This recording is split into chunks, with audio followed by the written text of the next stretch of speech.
confidence booster. They need to get their power play working, a victory tonight, and get some momentum. A road trip of their own that begins tomorrow night in Boston. Capitals coach Brian Murray is standing by downstairs right now with Jeff Rimmer. Jeff? Thanks, Mike. Coach, both Al and Mike talking in terms of what everybody in Washington is discussing right now, the Capitals' ineffectiveness on the power play. What do you do tonight to get it going? And, of course, the newcomer, John Tucker, who's known to be a goal scorer, a guy that can put the puck in around the net. How much action will he see on the power play? Well, one of the reasons we obtained John was to help the power play. He's a very strong, offensive, puck control type of player, and we hope that helps somewhat. I think that we've spent daily practices on the power play, and I think it's a confidence thing. It's giving ourselves a chance to be successful, shooting the puck, not putting so much pressure on ourselves. I think that there's been so much talk about it that the players really feel it now. We've just got to overcome that there's no confidence to get back to a point where we were 10 games ago, where we were running around 21, 22%. So in other words, if we could get a power play goal early, could maybe take some of the pressure off and give this team a lift on the home ice? Absolutely. I think that would be a key if we could score early in this hockey game on that kind of situation. I think a lot of people would feel relieved and a little bit less pressed the next time out on the ice, and possibly we get things going. I believe we have people that are capable of doing it. It's just we're not shooting the puck from the point. When we do, nobody at the front of the net, and so on. And it just snowballs, and really that's what's happened in the last number of games. Ryan, good luck tonight. Thanks, Jeff. That's Coach Brian Murray. Let's go back upstairs. All right, Jeff, thanks very much. The Canucks come to town tonight with a couple of Russians in their lineup, and when those Soviet players came over, the Canucks were one team that knew a long time ago someday they would have them in their lineup, and tonight we've got two that are going to be on the ice here at the Capitol Center. But I also think, Mike, the Vancouver Canucks and the fans out there really expected more of an impact from these Soviet players. They haven't gotten it yet. They've gotten some pretty good play, but nothing like you would expect from Krutov and Larionov. Krutov, world-class left winger, tremendous shot, but some people in Vancouver saying he just did not report in good shape. He's a big, stocky player anyway, but he just hasn't lost the pounds, and the grind of the NHL has taken its toll on Vladimir Krutov. Only 6 goals to show for his 32 games played, and at 29 years of age, they expected him to jump right in and be a major factor. They've gotten better play from Igor Larionov. He's got 11 goals, and more importantly for them, 18 assists. A playmaking center ice, and more of an outgoing guy who seems to really be enjoying his chance to play in the National Hockey League. Actually kind of regrets that he didn't get an earlier opportunity to do it. One of the more outspoken members of that Central Red Army team and the Soviet national team that did not get along with Viktor Tikhonov. But here are two guys, when you look at where they were picked, certainly bargain basement picks. When you can get two world-class players that late in the draft, Bob McCammon feels the second half of the season, this is where these guys will come through. But they have really struggled, I think, for the first half, just getting adapted to North America and the NHL style of play. Two new Capitals in the lineup tonight making their debut. One comes by way of a bargain basement price in a trade, and the other up from junior hockey. Well, I think when you can pay a third or fourth round draft choice for a guy like John Tucker, do it, and David Poile did. Here's a guy who's a playmaking center iceman, a guy who I know the Capitals are looking for to boost up their power play, only 25 years of age. Certainly the big concern, will he stay healthy? When he has been healthy, he has produced at close to a point-a-game pace, and he has been a very key playoff performer in those years when Buffalo was making a run at the Stanley Cup. But John Tucker's got to stay healthy, but if he does, I think for a third or fourth round draft choice, that is a real steal. And the Capitals also looking again further down in the organization to try and help out in their defense. And here's a guy I know the Capitals have been eagerly anticipating his arrival, but figured it would be a couple years away. They've got to speed up the process tonight to bring Jim Matheson into the NHL. Character guy, a tough player. Hearing word out of the Western Hockey League that players didn't want to fight Matheson anymore because he was so tough. He's a character guy. He's a strong player. Pretty good skill level, but the things he does best, grind in the corners, take people out in front of the net, and when his gloves come off, watch how fast he throws those punches. That could well happen tonight when you speak of some of the players in the Capitals lineup who feel maybe that they've been picked on a little more of late without guys like Scott Stevens and Rod Langway in the lineup. Now Neil Sheehy gone. What would an opponent think when you don't see firepower like that with the fists? Go after Kevin Hatcher. I mean, you you got to do it. The New York Rangers did it successfully. It's a strategy that a lot of coaches say they'll never use, but we see it more and more, and particularly with the Capitals so decimated. Is there anything to lose for Bob McCammon? His team's struggling. His job is on the line. Give it a shot. Okay, we're all set to go here at the Capitol Center for tonight's game. Right now, let's turn things over to our public address announcer, Marv Brooks.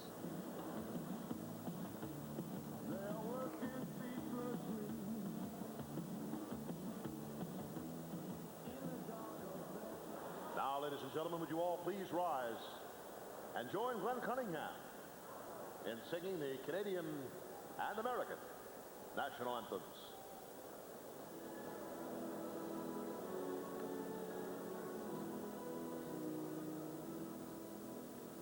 Oh, Canada, our home and native land, true patriot love and all thy song command. With glowing heart we see thee rise, the true north, strong and free. From far and wide, oh Canada, we stand on guard for thee. God keep our land glorious and free. Oh Canada, we stand on guard for thee. Oh Canada, we stand on guard for thee.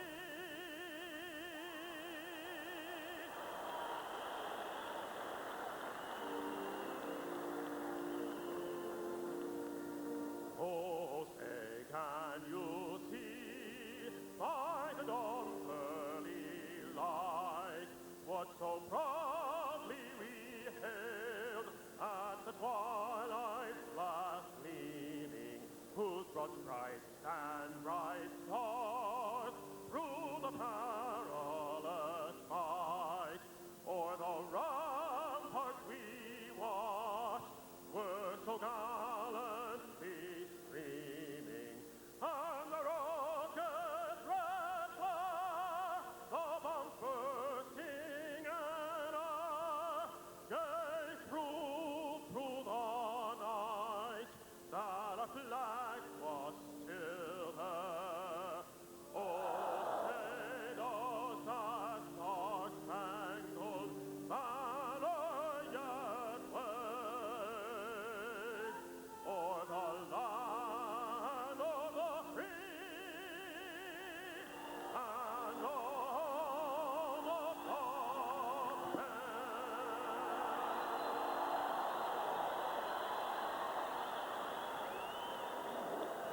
Here's referee Ron Hogarth, who will be officiating this contest, along with the linesman Ron Asseltine and Mike Civic. Well, look at the starting goaltenders right now.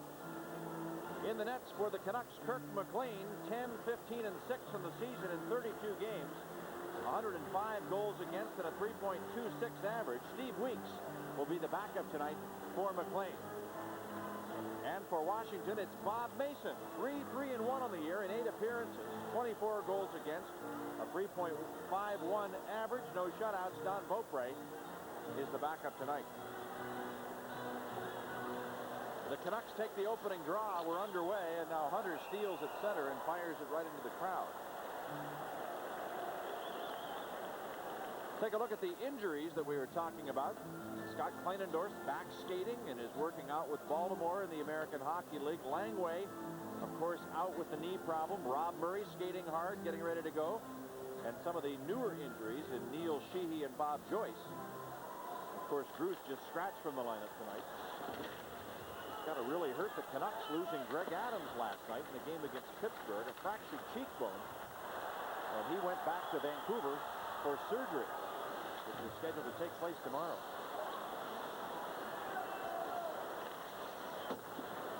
Craig Cox, Darryl Stanley, and Harold Snepps are scratched from the lineup for Vancouver. Ivan Korovo throwing a hit after the whistle right along the blue line as he bumps Petri Skriko, and right away the pushing and shoving starts, and several of the Canucks want to talk to Korovo. Benning getting in there, and he's held away by Hunter.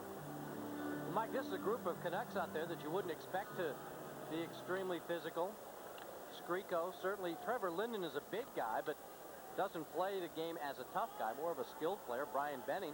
But the Capitals need to get something going as well, and Ivan Korovo has got to realize that has to be part of his job as well. He sees Chris King the other night for the New York Rangers go out there, engage Nick Kyprios in a fight that wakes up the Rangers, gets the Madison Square Garden crowd excited.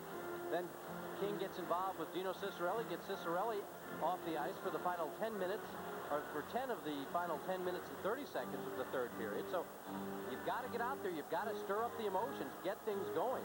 And when you see Darryl Stanley and Craig Cox out of the lineup, seems like Bob McCann is looking to get a lineup that's really emphasizing more of the skill play, because Cox and Stanley certainly are big, strong, physical players and guys who really can shake things up. Two very good fighters. Once again, the Canucks take the puck, and here's Paul Reinhart, the captain of the Vancouver Canucks, back in his own zone. Lifts it out to center ice.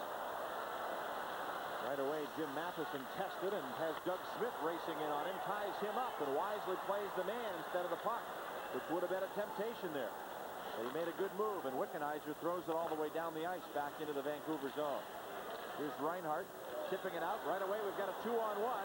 Hustling down the ice is Sutter, and the play called offside as Rich Sutter brought it in across the line. The Canucks had Steve Bozek offside on the play. Jim Matheson is going to have to really concentrate, and the speed of this game, this level, is going to be amazing to him. He threw one pass up towards the blue line. That was kept in as Doug Smith was able to keep that puck in. He recovered, as you point out, by holding up the player in front of the net. But then coming back at the other end, he just was a little slow in that transition, and the Canucks just snuck right behind him. So Jim Matheson is really going to have to pick up his pace a little bit, simply because the play is so much faster than what he's been used to seeing in the Western Hockey League. Alain Cote has it behind his own goal and starts out to Ciccarelli off a skate. Conti steals and fires, and Mason makes the stick save. Now here's Bill Holder hustling to center ice. Flips to the blue line, and it's taken away by Doug Lidster. Lidster starts out. Lofts it back into the Washington zone. Cote on the left wing to Holder. Now back again to Alain Cote. Works to center ice. Cote up from Baltimore in the American Hockey League has his shot blocked.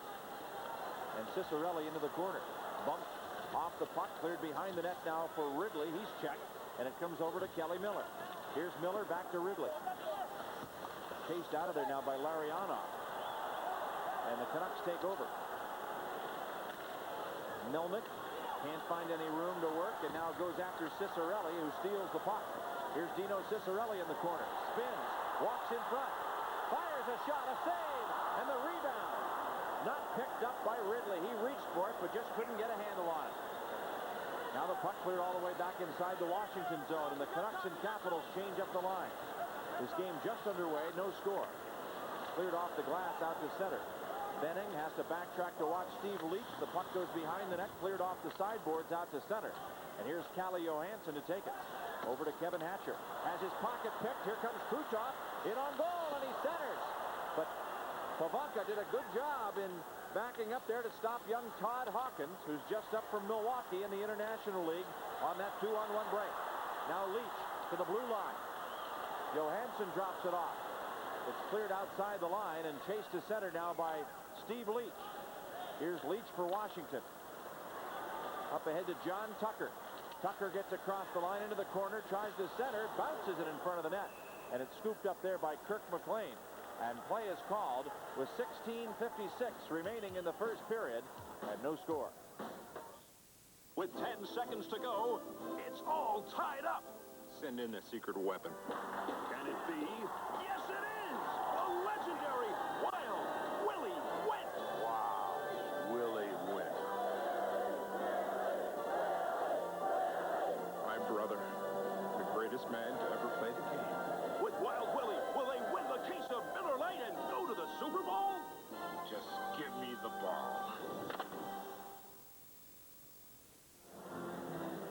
the Soviet veteran Igor Larionov save a goal here. Cicerelli is beaten Melnick out of the corner. Watch the way as this rebound comes loose. Look at Larionov.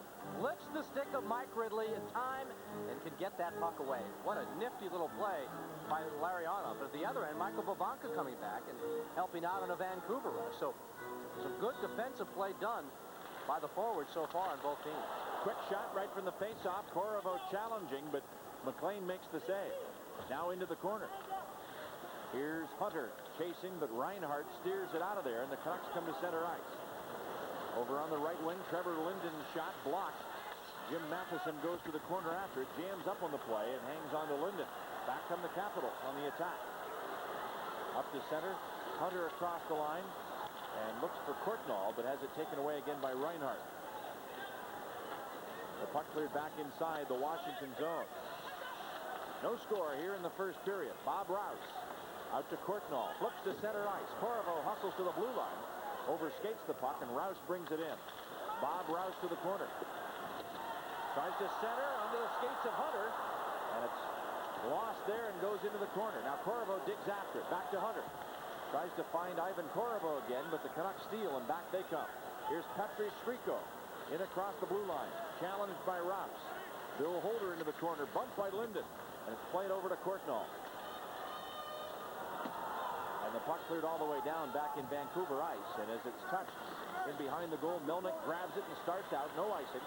And moves it ahead to center ice. Striko taps the pass ahead. Just inside the zone. Steve Bozek throws to the corner. Bill Holder's back to get it down for Washington. And here comes Holder. Lead pass ahead on the left wing side. Pushed by Kyprios back into Vancouver ice, and Melnick's behind that. He's bumped hard by Kyprios, who took a real run at him.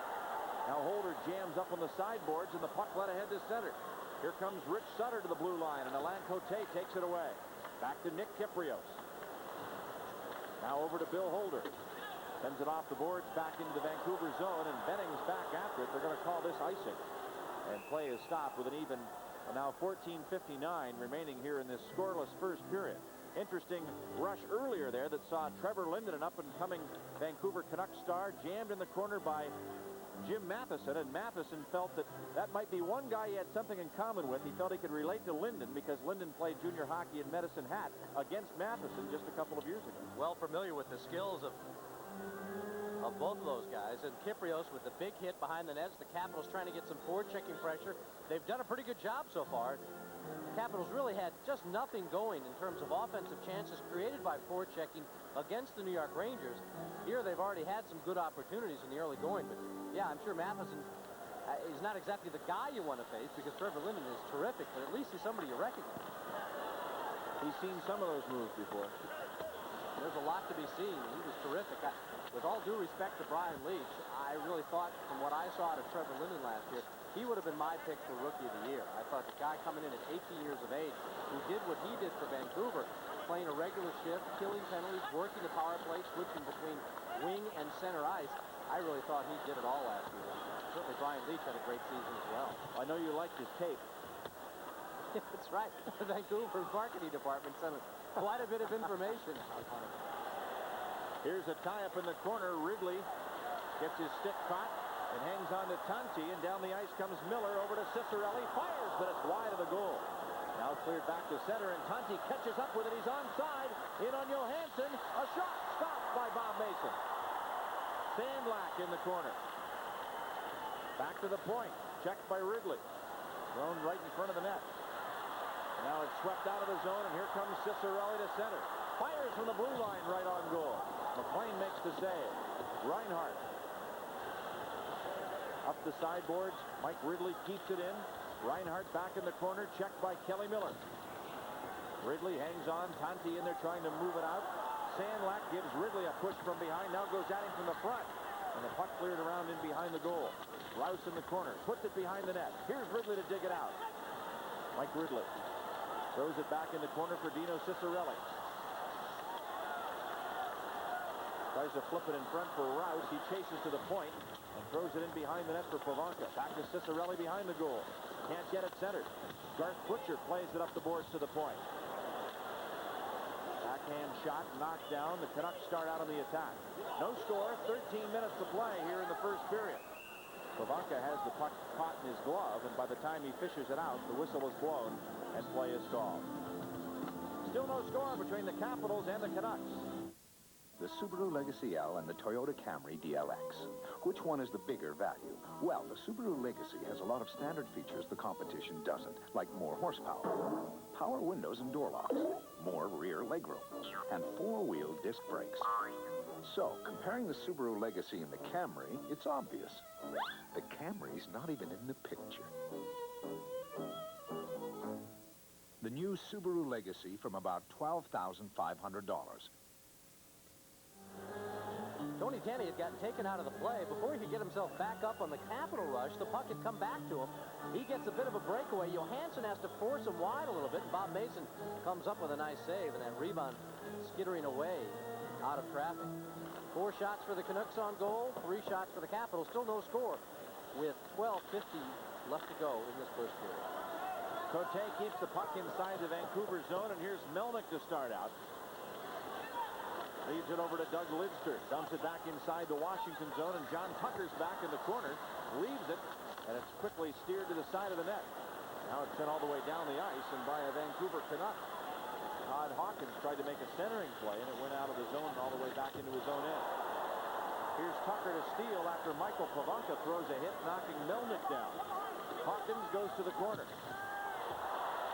Now he's bumped hard on the play by Steve Leach. And a centering pass just gets away from Tucker. Tries to wrap it around, and Pivonka's held up in front of the net. Back come the Canucks on the attack. At the blue line, Brian Bradley.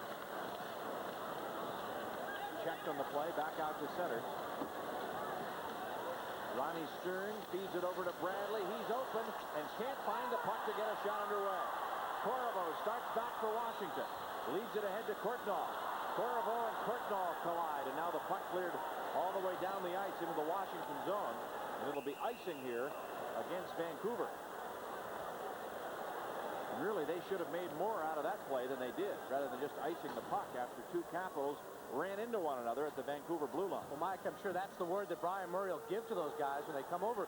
Courtnall's playing left wing tonight, and it's Corvo on the right wing. Courtnall was on that right wing side coming down, and when in doubt, when the play is not there, Brian Murray will tell him, just dump it down. Get our forechecking going. That's one of the problems the Capitals have had. It's one thing if a play is there. If you've got a 3-on-2, odd man break, something that's going on, and you can make the play at that blue line. But if there's nothing there, don't force it. Dump it down there. The Capital style of play has always been to create their chances off that good forechecking game. Canucks control once again from the faceoff, and up ice they come, and here's a shot back inside the Washington zone. Calle Johansson into the corner, jams up on the play, works it loose for Hatcher. Hatcher starts out to Corvo. He feeds Dale Hunter. Back to Corvo across the line. Centers it, and Courtnall crashes into the goaltender but can't get the puck. Now it's sent into the corner, and Courtnall lets it go over to Corvo. Back from Courtnall to Hunter, sent wide, and now Johansson to the left point. Dumps it in behind the Vancouver net. Here's Hunter with it, trying to center, flips it out front. And Courtnall can't get a shot underway. Skriko starts back for the Canucks. Over to Benning. Back to Petri. Skriko walks in, fires, and it's wide of the net. Ronnie Stern to the corner, chasing it. Now picked off by Kevin Hatcher. Hatcher works to center ice. He's got a penalty call coming. A delayed call against Vancouver. Out of the nets comes Bob Mason. The Capitals put a 6th attacker on. And now some pushing and shoving in the corner down there as Alan May threw a hit that the Canucks felt occurred after the whistle. And we'll see what happens to the Washington power play that was going to come their way after the penalty call was made on Ronnie Stern, who should get the original. We'll see if anything else comes out now as Alan May is challenged, and Ronnie Stern trying to pile on to Alan May, but linesman Ron Asseltine has a good hold on him. Well, Ronnie Stern wanted to take somebody with him. I think he's going to get May off the ice, but this is going to be very interesting, Mike, to see what Ron Hogarth calls, because as you mentioned, the original penalty was going to go in the favor of the Capitals. We'll try and have it sorted out for you when we come back. No score.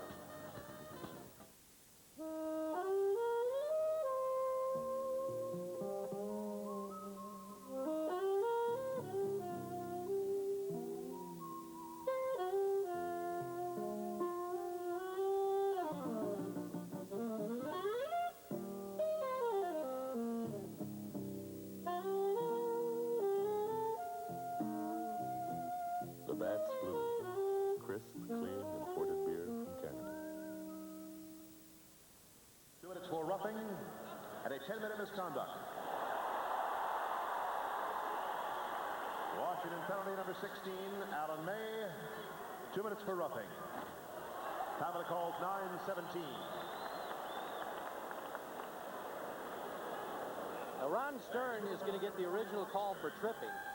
Right there in front of Ron Hogarth, as you see Hogarth coming up ice, the stick getting high up, and the trip is the call. But then coming down in that corner, May and Stern got themselves involved again in the eyes of Ron Hogarth, and as we saw it as well, it certainly looked like Ryan Stern wanted to get something else going, and the message trying to be sent early by Ron Hogarth.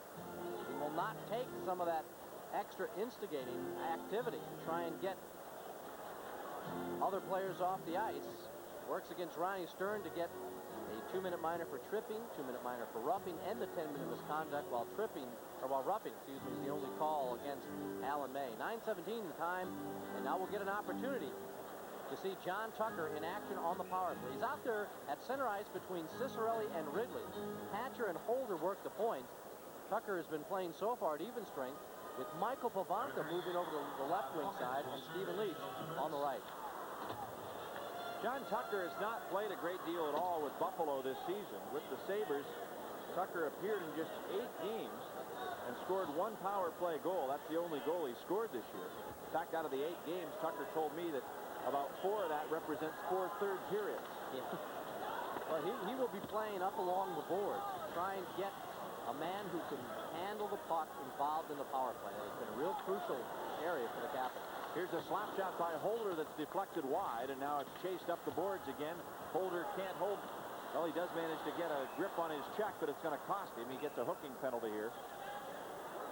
His man got by him. He couldn't get the puck, so he went after his opponent and hooked him to the ice, and that will destroy the final minute and 27 seconds of the Washington power play as Holder heads off now on a hooking call. 2 minutes for hooking at 9:50. 9:50, the time of the penalty. Caps penalty number 2, Bill Holder. 2 minutes for hooking. Time of the call, 9:50. You see the play right there is Sutter is able to get by. Holder hooking him down to the ice, and we'll have to wait for a while now to see the effectiveness of John Tucker. Brian Murray takes Tucker off the ice. Cicerelli and Ridley remain as the 2 forwards. Johansson and Hatcher now out there on the point for the Capitals. Capitals got burnt the other night against the New York Rangers. The Rangers were able to get a 4-on-4 goal that proved to be the game winner. Jeff Lomberg got it. The Capitals have to pay particular attention to this Vancouver unit. It's got a couple dangerous people out there in Petri Skriko and Trevor Linden.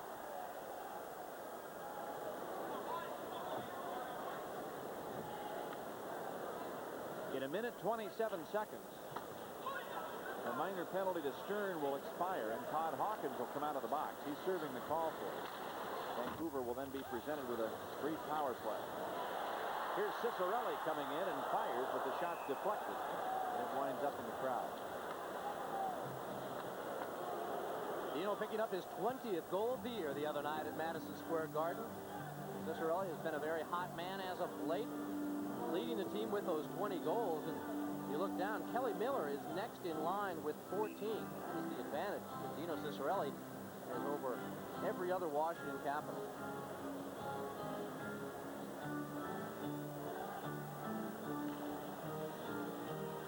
Hatcher back with Johansson, and the puck cleared over on the right wing. And now out of the zone to center ice for Skriko. Skriko in with Lidster, and Hatcher takes him to the corner. Ridley comes out with a puck. Right side pass for Calle Johansson. He's across the blue line. Over now to Cicerelli. Fakes the shot. Turns it over to Johansson on his backhand. Leaves it at the point for Cicerelli, and that's taken away by Skriko. The Canucks control play. Skriko to center. 4-on-4 hockey as it's to the Washington line. Now Trevor Linden backs it up. Here's Skriko with a pass across the line. Over to Benning. Benning behind the net. Turns and fires. Mason a pad save. The rebound's loose. And now Wickenheiser gets it out of the corner and clears the puck all the way back to center. 9 minutes remaining in the first period. No score between the Capitals and the Canucks. In 13 seconds, Hawkins comes out of the box for Vancouver. Mason sticks it to the corner now for Pavanka, and he sends it all the way down. And the penalty expires. Reinhardt's back to get it. Icing's the call since it was still 4-on-4 when it was cleared down and touched. So the faceoff comes back to the Washington zone. The penalty has expired. Hawkins is back, and now the Canucks have a manpower advantage for 30 seconds until Bill Holder finishes serving his penalty call. Alan May let out of the penalty box after completing his minor call for roughing. And that Vancouver player we showed you a moment ago, Paul Reinhardt, is a real key for this Vancouver power play. Just a terrific offensive-minded defenseman wearing the captain C for Vancouver. What an incredible pickup for Pat Quinn, Paul Reinhardt was. Getting him from division rival Calgary. Reinhardt's career plagued by injuries, and he pretty much sets his own schedule in terms of when he can play and when he can practice, but has been out there pretty consistently this year. And Paul Reinhardt is a major factor for Vancouver. He's played 35 of the 40 games so far. There was some question as to whether Reinhardt would play in this game tonight after suffering a pretty severe facial cut in last night's game at Pittsburgh. But he's out there and in action despite the stitches. Canucks losing at Pittsburgh last night 4-3. Robert Nordmark with the puck now for Vancouver over to Paul Reinhardt. He sends it right in front for Bradley, but Kelly Miller got his stick on it. Now it's played out of the zone. Here's Holder out of the box. He's slowed up but manages to push the puck to the Canuck line. Bob Rouse in on the right wing. Hooked as he gets his shot underway. Krutov has the puck and starts out now for Vancouver. Lead pass to center ice for Reinhardt across the blue line. And Michael Palanca steals and starts it ahead. Here's John Tucker, a break down the right wing, and loses his edge and is knocked to the ice. Leach follows it up with a shot on goal. The save made by Kirk McLean. Doug Smith plays it off the boards out to center, and Michael Palanca goes back to his own line. Tucker across the blue line. Right wing for Leach. And checked into the corner boards. Hard check there by Lidster. At the left point, Palanca sends it on goal. McLean kicks it out.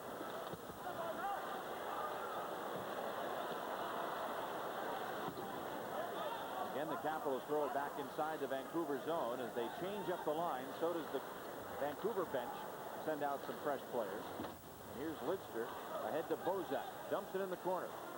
Calle Johansson behind the net. Up the boards for Ivan Corvo. Left side for Johansson. Pushes it back inside the Vancouver end. Here's Benning to the corner to take it. Now plays it out to center, and it gets away from Hatcher. But Johansson has it. He feeds to Hunter. Sandlak fires a stick save made by Bob Mason. And it's cleared out of the zone by Courtnall to center. Benning leads it ahead to Bozak. Courtnall back into his own end over to Hatcher. Hatcher flip-flops the puck back to the Vancouver line. Garth Butcher shoves it ahead to center. Past Bozak now into the corner. Johansson up the board. Hits Wickenheiser to center. In across the blue line. An offside call as Alan May was pulled into the Vancouver zone. With 5:54 to go here in the first period. No score between the Capitals and Canucks. Here's Jeff Rimmer. Thanks, Mike. We'll have some out-of-town National Hockey League scores for you as the game progresses. But on our Washington Post scoreboard here, we have the Bullets involved with the Cleveland Cavaliers. And at the half, it is the Bullets leading Cleveland. They come right back here to the Capitol Center tomorrow night to take on Larry Bird and the Celtics. We'll have it for you here on HTS beginning at 7:30. Back upstairs to Mike and Al. Good chances on both sides, but it certainly has not been a wide open game, something you would not expect with these two teams. These two teams play rather conservative style, pressing defense first, and even though both teams are having trouble scoring, and I guess the tendency is up a little bit, and you have all the injury problems with the Capitals. You don't want to gamble too much, and Vancouver's got to feel the same way. So just 13 shots total, 7 for the Canucks, 6 for the Capitals to this point in the game, and yet we've had some pretty good quality chances. The Quebec Nordiques have scored 124 goals this season. And that's one fewer than the Canucks' 125 goals for. They're at the bottom on the goals for column. And Jim Matheson ties up right away with Garth Butcher, who would be a pretty formidable opponent for him to start out with. Well, and Mike Civic's got Matheson preventing him from getting in there. Butcher reached out, wrapped his arm around the head of Matheson and threw him down to the ice. Ron Hogarth was on the other side of the ice, did not make a call, and now Butcher comes in to have a shove with Bob Rouse, and this thing is far from over. Mike Civic worked as a linesman in the Western Hockey League in Matheson's first year out west, playing in Regina. But it looks like everything's calmed down, and we'll see what penalties Ron Hogarth has to report when we return. Don't pay high Washington area prices. Visit All-Star Chrysler Plymouth Dodge Jeep Eagle in Prince Frederick, where they feature Chrysler's guaranteed rebate. Like on a 1990 Dodge Caravan, you pay just $247 a month. On a 1990 loaded Omni, you pay $173 a month. A luxurious 90 Chrysler New Yorker loaded with automatic air conditioning and more, just $325 a month. All-Star Chrysler Plymouth Dodge Jeep Eagle, Pennsylvania Avenue Extended, Route 4. Well, we still have yet to get the calls from Ron Hogarth, but both Kyprios and May have been sent off the ice with 5:21 left to go. Now watch it right here. There's the puck coming in. Now watch what happens when Matheson gets first elbowed and then thrown down to the ice by Garth Butcher. Number 5, Garth Butcher, 2 minutes high sticking and a 10-minute misconduct. Washington, number 16, Alan May, 10-minute misconduct. Number 9, Nick Kyprios, 10-minute misconduct. Time of the calls, 14:39. Vancouver penalty. Well, that's been a popular call. That 10-minute misconduct call has been real popular with Ron Hogarth so far. He's now given out 4 of them, and we're still in the first period of the game.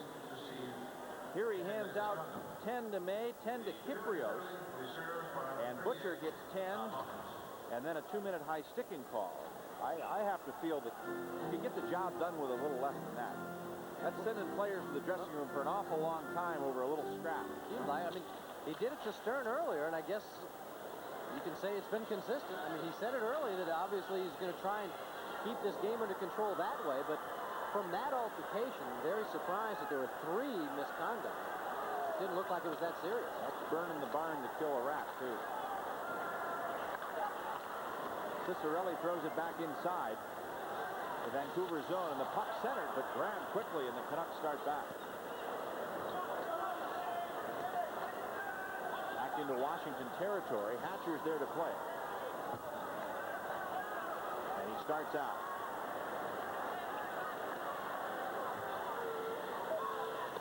The minor penalty to Butcher, once again being served by Todd Hawkins. Cicerelli lets it go by on the power play. It's picked up by Mike Ridley. He misplays it off the boards, though, and it's right to the Canucks. Here comes Bozak in across the line to Lidster. Back to the point. Slap shot. Doug Smith sent it way up high, and it hit Bob Mason right in the chest. But he kept it out. Now here's Courtnall. Right wing to Cicerelli.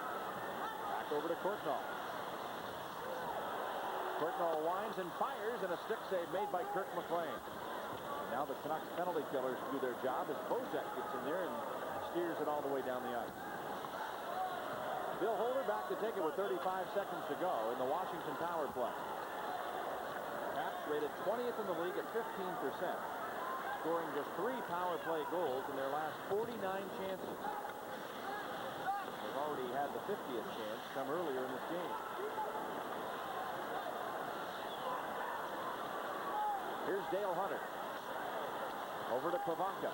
Walks in and fires, and it's blocked into the corner. And Reinhart gets rid of it, but Hunter captures in the corner. Back out to Pavanka. Michael Pavanka, penalty about to expire. Hunter walks in front, finds the opening and shoots, but it's blocked by the stick of McLean. Vancouver back at full strength now. Here's Skriko across the blue line.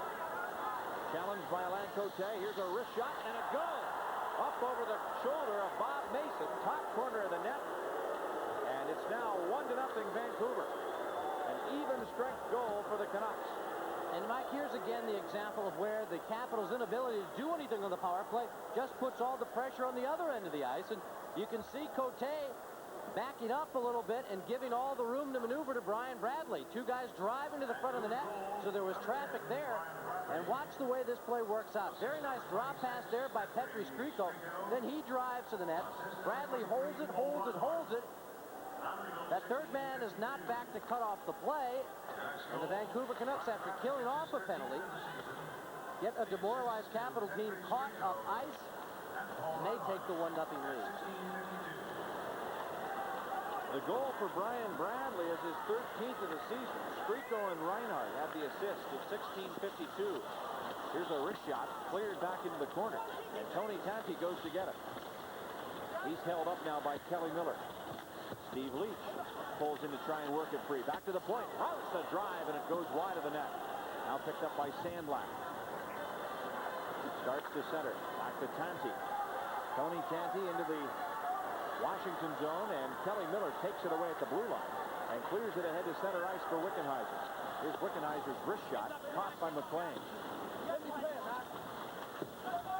Now Lariana to the blue line and out to center for Lidster. Doug Lidster into the Washington zone. Knocked down by Rich Sutter and taken away by Hunter. Hunter out of the zone now for Calle Johansson. Rushes to center, gets across the line. Feeds it over to Corriveau. Ivan Corriveau back to Hunter. Now to Courtnall. Fires, and his shot stopped.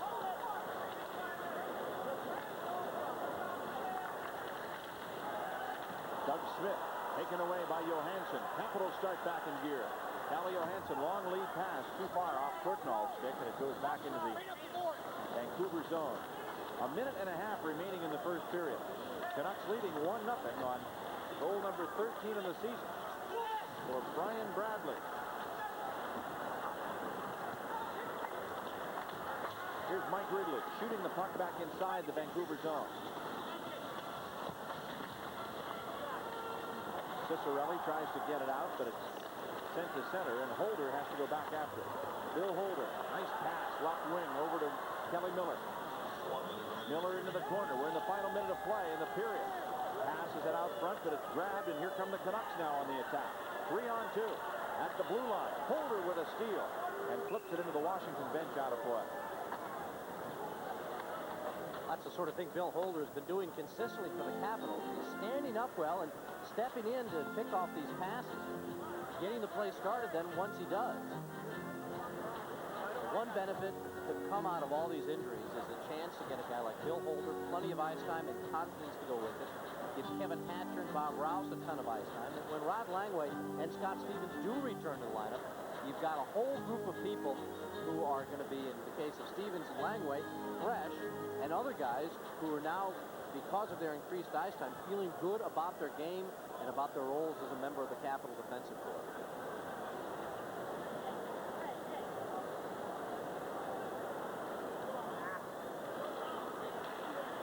Tucker leans in and wins the faceoff. Brings it back now to Matheson. Long right wing pass out for Steve Leach. Leach to center. Right side for Tucker at the blue line. And as he touches it, offside is called against Washington.